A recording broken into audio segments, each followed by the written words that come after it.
A bit of a milestone episode here on the What Do We Do podcast. Bogey and Dewey here with you at Great Lakes Wealth. And Dewey, some celebrating is in order. One, we made it to December in 2020, and that does mean that we are very close to just getting rid of this year and moving on to 2021.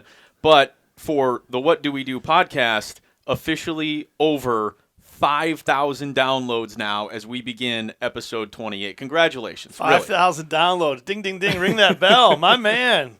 Kudos to you. Kudos to Sully and the entire team here at Great Lakes Wealth. And as we always say, 5,000 downloads, but we're just getting started. Absolutely. And we have some really exciting things for 2021. We're going to change things up a little bit and I think enhance the podcast. We'll make those announcements certainly over the next several weeks as we get ready for January. No, it really is going to be some really cool stuff. So we're very excited about that. I would simply ask you, your expectations going into this thing. I mean, you certainly kind of put trust in myself, trust in Mike and, the Brand25 team to kind of launch this thing and get it going. And I don't know if you would have expected 5,000 downloads by the end of the year. Did you expect more potentially? I guess from where we started this thing to where we are now going into 2021, I mean, I feel certainly plenty of pride. Are you kidding me?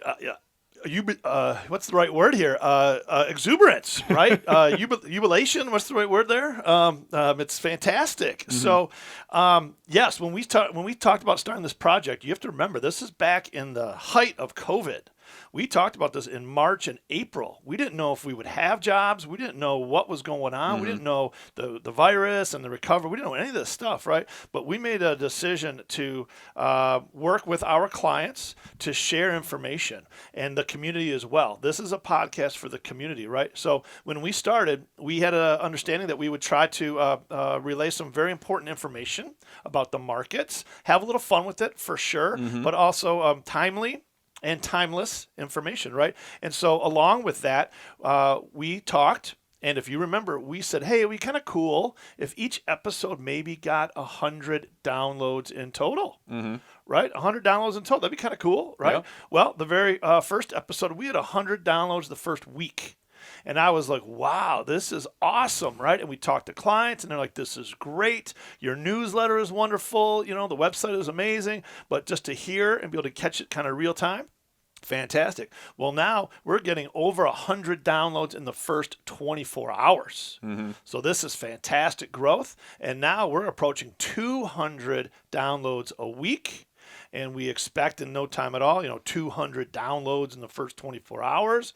And again, we're just so happy here at Great Lakes Wealth that our clients and our friends in the community are listening and they're being constructive with what we're saying and telling us what we can do better. But they're also giving us tons of thumbs up and golf claps, if you will, that, it couldn't be something that's more timely than now. No, I agree. I think it says a lot about you and the team here at Great Lakes Wealth as well that, we kind of started this thing at a time when a lot of people, in most years, sell in May and go away, one of the hot button phrases here on the What Do We Do podcast. So for us to really start it at a time when people maybe aren't focused on the markets as much, aren't looking at, money and what's going on, and are just trying to enjoy their summer, we were in here, grinding away, recording, coming up with prep, coming up with things that were relevant to people out there who maybe were going through a difficult time, because this has been a very weird year for everyone personally, but also a weird year as it pertains to the markets. I love that we were able to hone in on some very important things, specific things, how you can continue to save money, how you can help yourself, and maybe get a little bit of information out there for people that didn't ordinarily have it. Yeah, I think you're spot on with that. And so we're, again, just getting started, but the information, if you go back to March, April, May, as we were kind of, getting... I don't ever want to go back there. And then to launch in June, right, is when we launched, and to decide, do you stay the course with your investments? Do you rotate? What do we do, right? So again, you and Mike, fantastic name. Again, I tell everyone who asks that wasn't my idea. I mean, you could have had a better caricature, a better picture out there. I mean, the beard's nice and all, but anyway. So yes, we're just so happy that you've been able to be fantastic partners, and you kind of lead us down the road. Yeah. So a great recap there of just again, getting to over 5,000 downloads now on the What Do We Do podcast. Hopefully more than doubling that in 2021. And again, we have some exciting things coming up as well. But want to go back a little bit here before we move forward as we open up episode 28 and take a peek at what was pretty eventful November, I think is fair to say. There was a lot going on. I mean, election year, you had COVID-19 spiking back up, you got vaccines and these, companies that are trying to develop the safest, and fastest way to make sure that we can get those in the hands of first responders, the elderly, and then, of course, everyone else across the general population of the world. But overall, the month of November, there certainly was just a ton to pay attention to and certainly a lot going on. Kyle, here at Great Lakes Wealth, we are calling it a November to remember. How's that sound? That's great. Because it's exactly what it is. As you said, we had the U.S. election on November 3rd. Joe Biden was projected to be the 46th president of the United States on November 7th. Right, 4 days later, by the Associated Press. We're still not completely 100% for sure. But that was a very significant Saturday that announcement came down from the Associated Press and other news agencies. On Monday, November 9th, Pfizer announced a coronavirus vaccine with over 90% efficacy. And then Moderna and AstraZeneca followed suit with theirs a few days later, right? This is big time. Mm-hmm. This is unprecedented and unbelievable and so necessary. And then on top of all that, corporate earnings started coming in, and they were continuously surprising to the upside. Wall Street and companies were able to pivot. That was the big word we used back in June. Pivot, yeah. Right? So along with corporate earnings that are surprising and they're doing, well, right? Well, small business, maybe not so much. And this is the problem. We'll talk about that a little bit today for sure. But corporate earnings were strong or are strong. And on top of it, you have the Federal Reserve that says they will stay accommodative. All of this was kind of priming the pump, which turned out to be a November to remember. Well, and that, that's not even pointing out, and I guess I will right now, Thanksgiving, obviously a different looking and feeling holiday, than we're used to having with, potentially parties of upwards of 25 family members and whatnot. Some people doing it a little bit smaller, some people not seeing their family at all, some people not traveling, some were. I mean, a lot going on there. And then, of course, you had the retail aspect of it all with the Black Fridays of the world, the Small Business Saturday. We still didn't really come up with a name for Sunday, I don't believe. But either way, Cyber Monday playing another role. And that, of course, is a huge boon, for the economy, the retail side of things, people getting out there and throwing their money into the economy. No doubt a huge thing. No doubt, right? So what a way to end the month with that. Black Friday, Small Business Saturday, and Cyber Monday. We don't know the economic impact in terms of the numbers quite yet, but gotta imagine it was, significant to say the least. And as we talked about in a prior episode, we're gonna kind of take a pretty easy stab that a lot of the cyber purchases, the online purchases, exceeded prior years, and there probably wasn't quite the same foot traffic. But nonetheless, we're just in the middle of the holiday season now, so we're gonna have from now the start of December through the end of the year to hopefully finish strong. Well, and we'll certainly take a peek at what you expect to happen, over the final 3 weeks-ish until we, say goodbye and throw away 2020 and move on to 2021. I'm going to say that a million times because I just wish that we could do it tomorrow, but I digress. So I can't wait to get out of 2020. But as we, continue to kind of, I guess, look at November, I know there was a lot of things that you were paying attention to, and, the market can be very volatile at times, especially when you have an election year, especially when you have, a pandemic going on, you have the holidays, all these different, factors and things at play. And yet there was still really good news coming out of the market, some record-setting news actually throughout the month of November. So yes, record-setting numbers on Wall Street, right? And we'll get to those in just a second. But the second half of this November to remember is the negative impact that we heard in the last week of the month primarily. We're talking about increase in COVID cases here in Michigan, right? We went to a pause, a reset, if you will, a repause. And across the country, the United States is now really worried about this second round of COVID-19. Currently, according to Johns Hopkins, we have 4 million new cases in November alone, more than doubling the 1 month record of 1.9 million from just a month earlier. In total, more than 13.2 million Americans have now been infected. And according to that same report, 266,000 have died. So this is still serious, and it weighs on us on a daily basis.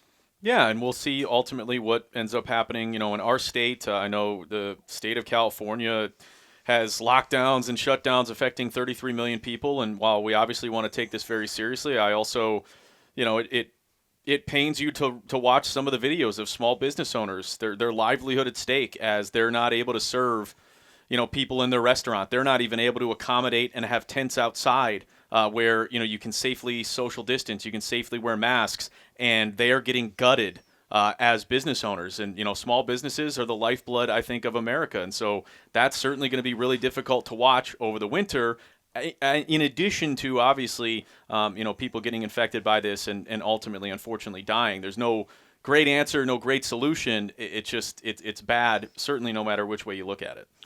No, and you have also a number of job seekers that are maybe hesitant to go back. They don't want to be in a situation that may put them at harm, right? So you have a very specific part of the unemployment base that is really concerned and slow to re-engage, right? At the same time, you have an economy that is still down 9.8 million jobs since February, right? So although we're been coming back, the latest data in November shows that we were expecting 440,000 new jobs created in November, right? Mm-hmm. 440,000 new. Well, it only came in at 245,000 new. Okay, so in one breath, you would say, well, 245,000 more, that's good, right? Well, when you're expecting and projecting, and whether that's, moves itself into the markets or just how, businesses plan, that's a lot slower than expected. And guess what? In October, there were 610,000 jobs created, right? So you're seeing now maybe a decline, and you may see that through the holidays. You may see companies that are just now going to stay more virtual or more work remote or just slow to rehire. So you have a lot of things going on. And at the end of the day, I think it was CNN that said at this pace, it may take 44 months or something until we're back to where we were pre-COVID. Come on. Yeah, right? 4 years? Yeah. Potentially to get back to where we were? Yes, that's what they say, till 2024, right? So that's very serious, and we'll see what happens. But again, at 200,000, there's 9.8 million jobs still to go. Do the math. 250,000 a month. You're going to take a long time to get there. So, again, we've got a lot to pay attention to.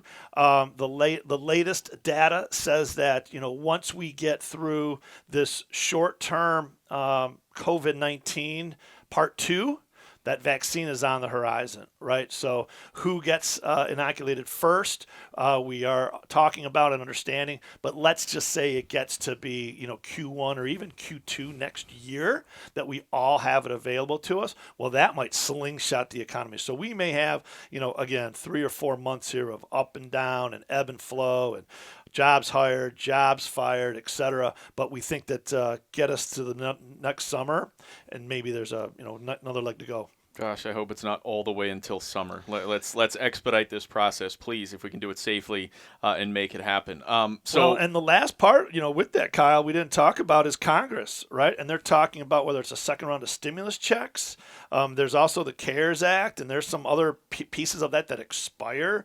So a lot of Americans and a lot of business owners and a lot of leaders, I guess, we're out there just sitting and waiting. And they call it a lame duck Congress. They're all going to wait until after the new regime is in place. Yeah, or thanks, this and guys. that, right? Appreciate that. Yeah. So this Take your time. Not only does this impact the family, but it impacts the businesses and how they're going to act and react. So we've got a lot to keep us busy the next few months, and we're going to do our best to help here at the What Do We Do podcast. Boy, that was a real Debbie Downer right there. It's been a tough year, a lot of negativity, a lot of bad things to focus on. Can we focus on the good that came a little bit in November, and the fact that, was it the Dow that actually set a record high, if I'm not mistaken, in the month of November? Is that correct? Give me some positive news here, dude. Well, please. I'm just going to say the simplest thing for you to do is either go online and check your investment account. I mean, no matter who you are out there in podcast world, your accounts should have had, a fantastic November, okay October, but seriously, since, we started this podcast in June, the markets, nothing specific that we're doing here, certainly, but the markets have rebounded. And so, yes, November, one thing that happened was the Dow, for a brief moment, went above 30,000. Ring that bell again, Bogey. Ding, ding, ding, ding, ding. But yes, so I think it was the best November in history for the S&P, and also the best Dow return in 1 month since 1987, if I'm not mistaken. What do you think, without getting too far in the weeds or anything, what do you think played mostly into that with the S&P and the Dow just booming a little bit in November? Was there anything specific, any companies specifically that were able to make that happen? No, it was just, again, the Federal Reserve has said they're going to keep interest rates at zero. Okay, so you've got a starting point. Okay, and we've always said don't fight the Fed. Now, things can get overpriced, and there's certainly opportunity for volatility, but it's the trifecta of the cure for COVID-19 is coming soon. The announcement of the election, along with the COVID-19 vaccine, and then you throw in the Federal Reserve keeping accommodative policy, and that is what had people invest. And the Dow primarily has dividend-paying stocks, but in general, everyone was looking, for the good news down the road. Hey guys, it's Bogey. I want to take a second to talk to you about Dewey Steffen and his excellent team at Great Lakes Wealth. Look, do you feel overwhelmed with managing your assets in today's financial world? I mean, think about the times that we're in here in 2020. Do you want financial freedom? Great Lakes Wealth offers Wall Street solutions with Main Street values. They sit down with you to develop custom financial solutions utilizing all of your assets, even your 401k. We build the future you want based on your goals and your dreams. That is what Great Lakes Wealth is all about. Thinking about you, thinking about your family, and thinking about your future. Simply go to greatlakeswealth.us to schedule an appointment today. They offer better investments, better service, and a fee-back guarantee. Okay, a fee-back guarantee. Your road to financial freedom starts at greatlakeswealth.us. Please visit greatlakeswealth.us or simply give Great Lakes Wealth a call today. And of course, any kind of good news that we can get, we will certainly take. Anything specific to November that you want to make sure that you point out here before we do start to kind of take a peek ahead toward the end of the year? Well, for sure, because you got to hear some of these numbers, okay? So we're going to take a few minutes just so everyone out there in listening and viewing land can totally understand the full impact of what happened in November, okay? In November alone, now mind you, I'm going to set this up by saying, let's just say the 100-year average for the stock market returns for a year. S&P this, Dow that, okay? But just say in general for this conversation, the average per year, okay, would be what? What would you say, Kyle? Oh, gosh. For a year. I mean, a whole year in the market on average, good years, bad years, average amount. What do you think? I couldn't even come up with a guess. I don't know. Okay, well, we're going to say around 8%, okay? Some say 7, some say 10, yeah. But 8% on average, okay? Well, listen to these numbers. And mind you, the Dow and the S&P and even the Nasdaq were down around 30% by the end of March. Okay, Yeah. they were down 30. Okay, so those were records being set on the downside back then, and that's because of the coronavirus. And again, you couldn't prepare for it. Okay, all that to say, again, for the month of November alone, and I'm going to read you the major indices returns, because across the board, except for one, you're going to go, oh my God. And the last one, I'm going to save the best for last. You're going to fall out of your chair. And Sully, I don't even know what he's going to do. He just might jump up and down and call his broker to try to buy some of what I'm going to talk about. Okay, so here we go. The S&P in November alone was up 10.75%. Okay. In 1 month. Okay. For the year, it's now 12.10 to the positive, meaning it was up 2. Now it's up 12. Okay. That can't happen often.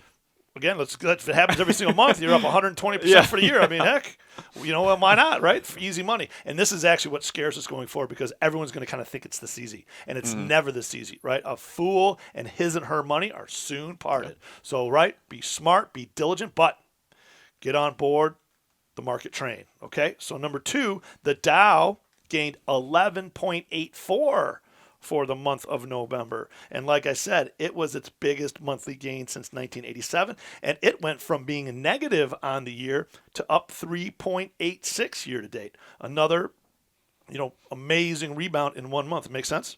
Literally remarkable to me. Given the year that we've had and everything going on, that's incredible to me. Yes. And amazing news there is on November 24th, the Dow Jones closed above 30,000 for the first time ever, right?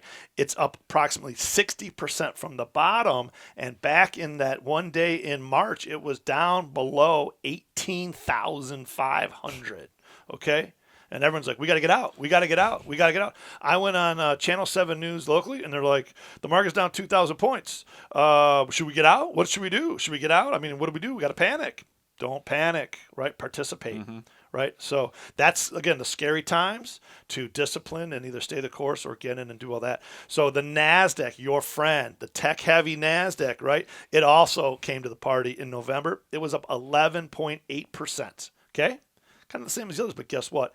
Year to date, it's up 35.96%, right? Because people are at home. People if I asked you why, what would I? Devices, that's it. We at Great Lakes Wealth, we're starting to call it the work from home, WFH, and the play from home, PFH, right? And play might mean, video games, Netflix, etc. Streaming everything, yeah. Yeah, Metro Detroit Golfers has this, company that has these putting greens they put in your basement or in your man cave, right? So some people are just doing that at home, and I guess that's helping out. Probably not the NASDAQ, but they're doing that while they're watching Netflix. Sinlawn, Michigan, yeah, great company. Mean? Yeah, they do a great job. Fantastic. I bought one of those this past year as well, doing a ton of putting in the home. Is that right? Just to keep busy. I mean, what else are you going to do, right? Why not? Put a little Netflix on and putt away, right? So the NASDAQ's up 36% year to date.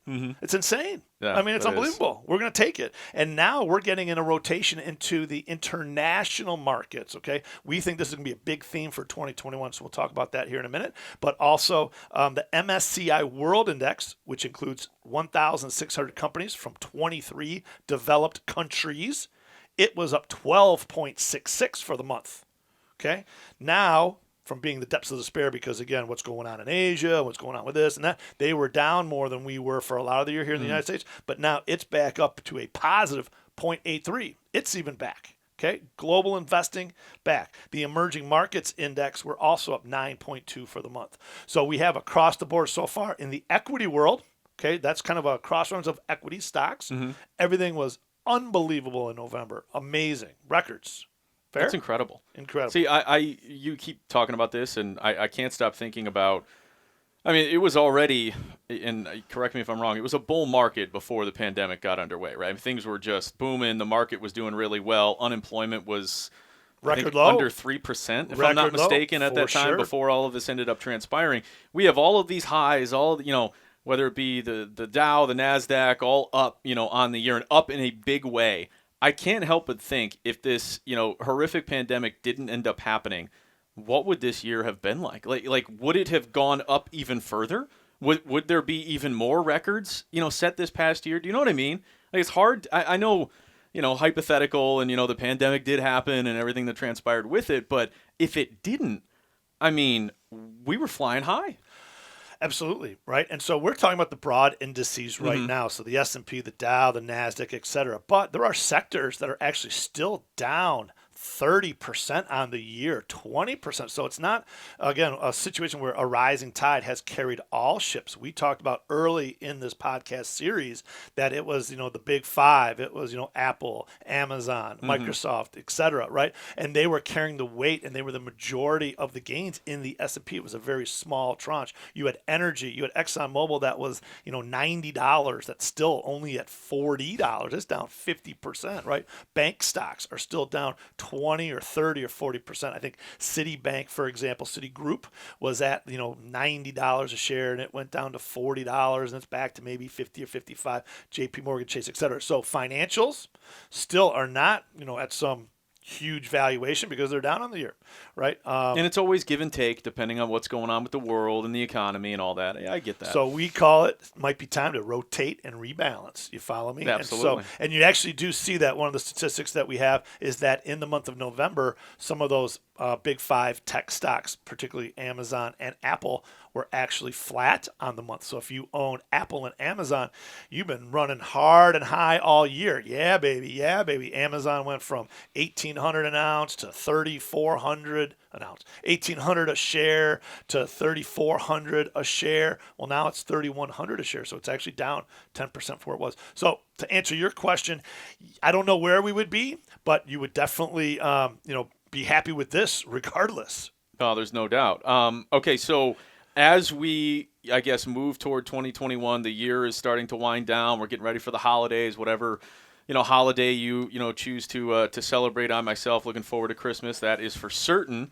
But as we go ahead this month, what are some of the things that you are going to be paying attention to, and what are some of the things that, if you're somebody that wants to monitor your money, wants to monitor the markets and the economy, that you should be paying attention to as well? Well, I've got three more points on where we are, and it'll kind of be a segue into your question, sure, okay? Because we just talked about equities, but I want to talk about fixed income. I want to talk about those bonds. I want to talk to you about the other side of the table, and I know you want to ask me about gold and precious metals. Of course, I know you probably want to ask me about cryptocurrencies, right? You might want to ask me about trading cards. I'm not even sure what's going on, right? DraftKings, et cetera. But on a serious note, the online betting is coming to Michigan sooner than later. Did you hear about this, right? Another podcast topic in the books. Here we go. It's free money, right, Dewey? Well, sports betting, it's free money. It's great. I don't know. That's out of my comfort zone. I mean, I'm sitting here listening. You can run that pod, and I'll sit back and I'll grill you for a half an hour. Okay, how about that? But again, right. So we have equities, right? We have stocks, bonds, cash. So we talk about stocks. Yep. I'm going to talk about bonds real quick. We're talk about cash real quick, and then alternatives. And today's alternatives, we're going to talk about gold.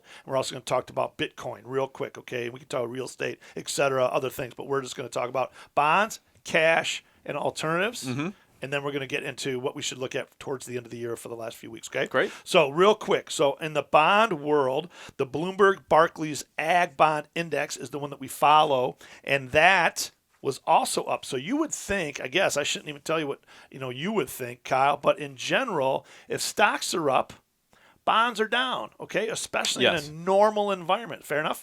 Okay. I remember you saying that previous episode. Okay, and if the stock market were to crash, then again, the bonds are what your insurance They're there policy. for you. They're there for you, right? Well, guess what? The Barclays Ag Bond Index was up 0.98% in November as well, and it's up 7.28% on the year. Okay, and anyone who out there who understands fixed income is really going wow. Okay, because the next one I'm going to talk about is cash. Okay, cash in the bank pays less than 1% interest. We talked about that in a prior pod about cash. Yeah, it just sits there. Right? What a waste of time. There, right? So if you can get double cash in a bond, you're doing great, right? If the 10-year treasury, so the 10-year treasury is still sub, 2% or whatever the case is. So if it's sub 2%, 10 years in a bond, you're going to get 2% a year on average. Well, this bond index is up 7.28 for the year. So if you're supposed to get just 2% a year for 10 years, you got to lock it in. You can just get in and get out. You made 1% last month alone, right? It's not supposed to happen like this. Right? It's incredible. Okay. Well, cash, again, the same thing. The FTSE 3-month T-bill It was even up for the month, and this is kind of funny, but it's up 0.01%, okay, because it's just cash. It just sits there, right? But it's up 0.57 on the year. So your cash is up 0.57. Your bonds are up, 7.28, and your stocks are up anywhere from 3 to 33, right? I mean, insane, right? It's fantastic. So any questions on the fixed income side? No, not at all. Okay, well, we're going to go into the next one. Stocks, bonds, we just did cash. Yep. Now we're going to do alternatives. Okay. I'm going to just do 2 today, okay? Big one is gold. Gold has been, shining bright. We had a podcast on that earlier, right? Gold, I believe, is very important, short-term, medium-term, and long-term, right, as an alternative investment, non-correlated. Fair enough? Okay. Well, gold was the bummer of November. Yeah. Really? Yeah. Gold as a store of value, gold as a medium of exchange, gold as a safety valve, because everything else was running hard, running hot. I feel like you take this personally. No. It's You're actually very great. disappointed. No. I know how much you love gold. We like to buy the dips and sometimes sell the rips. Of course. Okay, so maybe we were selling some of those things that ripped, and maybe we're going to buy a little bit of the dip, right? That's just what we do. And again, for everyone out there listening and watching, please consult your financial advisor. Everything we talk about on here, again, is in concept and not specific to any one portfolio unless we say so, okay? So in this example, gold was down 5.8% in the month of November, okay? Wow. But it's up 14.59 year to date. Okay, and it's basically at 1,800 an ounce. It was over 2,000 an ounce briefly a few months ago. Okay. The analysts out there that follow gold, you can call it a Bank of America Merrill Lynch. You can call it VanEck Investments. You can call it a few others. They do still have targets very firmly placed at 3,000 an ounce. Okay, so again, maybe the bonds didn't go down as the market rallied, but maybe gold did go down again as an alternative investment to stocks, et cetera. Right. So again, we're paying very close attention. We didn't talk about again the dollar has been weakening, and this does some different things out there, so it can get more complicated than we're talking about today. But gold was the only asset class that we've talked about so far that didn't participate in November. So I'm going to save the very best for last, though. This is insane. Okay. This is absolutely crazy. Have you heard of this thing called Bitcoin? I have. Yeah, we talked about it on a podcast. Crypto. Yeah. Cryptos, right? Well, Bitcoin started November at $7,251 a coin. Okay. $7,251 a coin. And I take that back. That was in January. It started November at $13,573 a coin. Mm-hmm. $13,573 a coin in November, on November 1st, okay? Mm-hmm. It ended November over 18,000 a coin in 1 month for a 33.5% return in 30 days. 33.5% in the month of November. Ring that bell, baby. Ding, ding, ding. Well, guess what? For the year, it started January 1st at $7,251 a coin. So now at 18,000, and actually today it's 19,000. It's almost 20,000 if we're talking real time here early in December. It is now through November up 150%. You were right on, Kyle. 150%, a triple. That's incredible. Telling me? Yeah. Holy moly. Wow. Right? So those are things, again, that aren't keeping us awake at night, but keeping us excited to roll up our sleeves and get to work. Sure. See what's next. So that's kind of, again, the overview of the broad indices out there. Mm-hmm. Equities, bonds, cash, and a little bit of alternatives to kind of set the stage for now. Where do we go from here? Yeah. An important 3 weeks or so, here as we move forward. Yes, so we have one final thing we talk about, and this is called the Seasonal Trifecta. This is my favorite time of year, Kyle. You know why? We got Thanksgiving, it's give thanks and count your blessings. I love CYB, right? Yeah. Well, now you kind of get into the holidays of December and, just reflecting even more, and then you get into Santa Claus and Jesus Christ is born and all these things, right, that just ring, get you going up until you ring that bell on New Year's Eve. You know what I mean? So while we're sitting in our homes just with a couple of people on New Year's Eve. There Hey, I don't know if it's the Dick Clark Rocket Eve or the what's the other guy? Who's the guy who does it now? The Ryan Seacrest, Ryan Seacrest right? Yeah. Rocket Eve, and might be the Kyle Bogan, Mike Sullivan Rocket Eve. It's all good stuff. But anyway, so this is something that we talk about when we talk about seasonally strong investing. That whole sell in May, go away, come back after Labor Day, Yep. right, for the seasonally strong part. You talk about, again, October 1st through, again, next April, right? Well, we're in the middle of it. November to remember, and then December on out. You follow me? Yep. So we call it the 45-day run, okay? And I've been calling it this for a long time. You got what we consider the beginning around Thanksgiving. There's always a push, historically, from my perspective, from October through Thanksgiving. Okay, Halloween. Okay. Yeah. From Halloween through Thanksgiving, I call it the turkey trot. Okay? The market starts the turkey trot up until Thanksgiving. You get it? Uh-huh. Okay, well, then you have Black Friday, Small Business Saturday, Cyber Monday. We kind of get into December, and we call this, across Wall Street, the Santa Claus Rally. Have you heard of this? A little, yeah, vaguely. Okay, so this is, again, the Santa Claus Rally refers to the tendency that the stock market tends to rally over the few weeks leading up to Christmas, right? So we only have 18 days or so until Christmas. So we are firmly in what we call the Santa Claus Rally, okay? That's incredible, yeah. So we're in the Santa Claus Rally Anything zone. specific, though, that is supposed to rally or rise up or anything? Or is it just some things will, some things won't?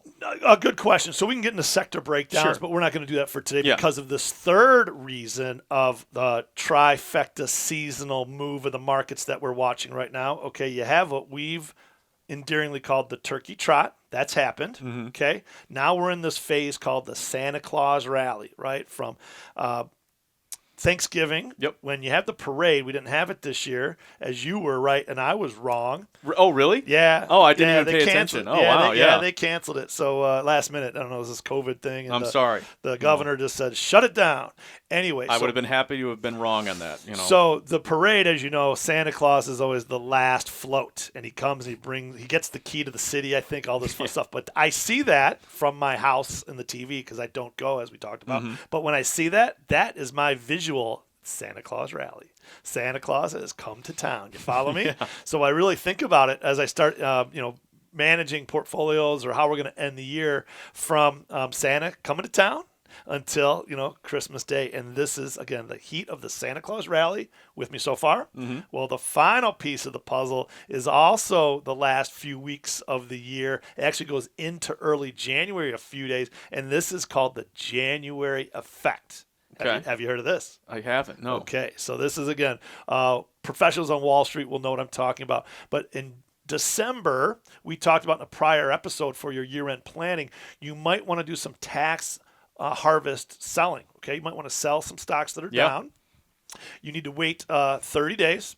The 31st day you can buy them back, and then you can realize the loss you have. Fair enough?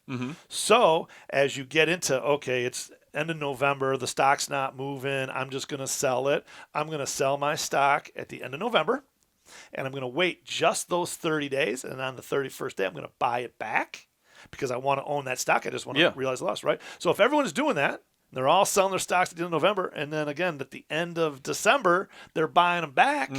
That will be more buyers than sellers, and that will pop the stock. You follow me? So it actually historically goes from I think it's the last 5 trading days of the year to the first 2 trading days of the new year. Okay, so those 7 trading days, the Stock Traders Almanac has done research going back to 1969.